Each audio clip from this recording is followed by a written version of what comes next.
I thought about this Home Depot concept for about 3 years, and Ken Langone, who's a dear friend of mine, said to me, why don't you open that store you discuss with me?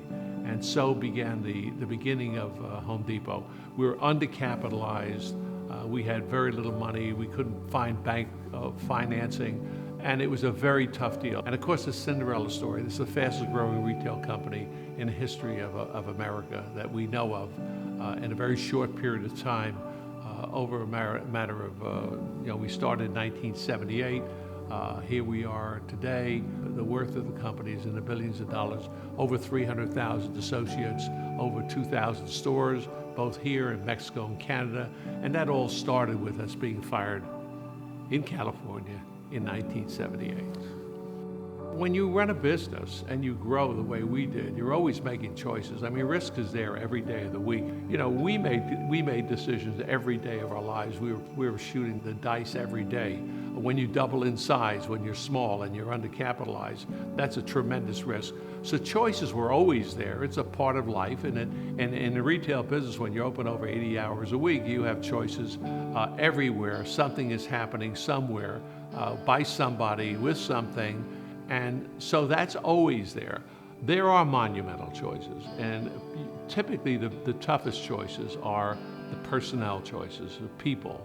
So I got a call one day, and it was one of our store managers, and he said, I have a woman here, and she's standing with $5 in her hand, and she's got a hole in the roof, and the rain is just pouring in on her house. And she asked me what could she buy for the $5 to help? And he said, obviously, I don't know what to say to her, and I feel so bad. What can we do for her? And I said to him, you know what? I got a great idea.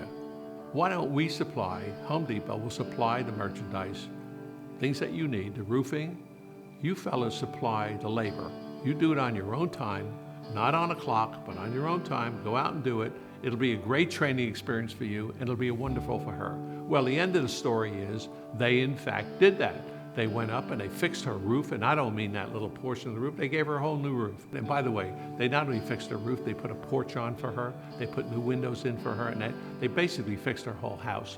And Home Depot started doing that store by store. So today, with over 2,000 stores, every store is involved with some kind of a charity in their area, with people devoting their time and energy. But I'll tell you about it. That has spread because you see if a hurricane or a tornado or any other calamity hits the United States, Home Depot employees are out there cutting trees down, bringing water, and we don't publicize any of these things. And we are one of the companies that jump in and do something about it. So every customer that walked through the store was precious to us, and we treated them that way. And we saw the response that they had.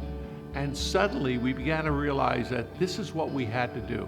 That if we could take this chain, this company, Home Depot, and take our associates and teach them that how critically important they were and how important the customers were in their lives, that it just wasn't ringing up a sale, and that they weren't numbers, that people were really people, and people had issues, and that we were there to solve their problems, because everybody that comes in a Home Depot store comes in with a problem. When they walk through the door, they have a problem. They have to fix this, they have to make that, they have to do this.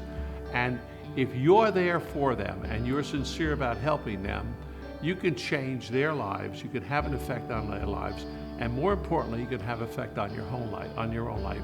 And so that became the mantra of Home Depot. The mantra was, we take care of our associates and we take care of our customers. And if we do the two things consistently, and we do it in a manner that's really a good manner, then we're going to end up on top of the heap. And I will tell you that mantra has lived all these years, and here we are in this year, and it continues to go. With the leadership that we have at Home Depot today with Frank Blake, it has continued, and we hope that it stays that way forever. People love it. You go into a Home Depot store and you feel it. When they say, can I be of service to you? What is it you need? You know they mean it, they're sincere, they want to help you, and the customers respond as well. And that's why the company has gone so well and it continues to grow. Home Depot today is a mirror image of what it was in the 1980s. It's a mirror image. people loving their work, people being responsive, people loving to come in, taking care of customers, and that takes leadership. And if you think a CEO doesn't have an effect on a company, come and talk to me, and I'll tell you how important the role of a CEO is, and how important that role, how it determines the success or failure of a company.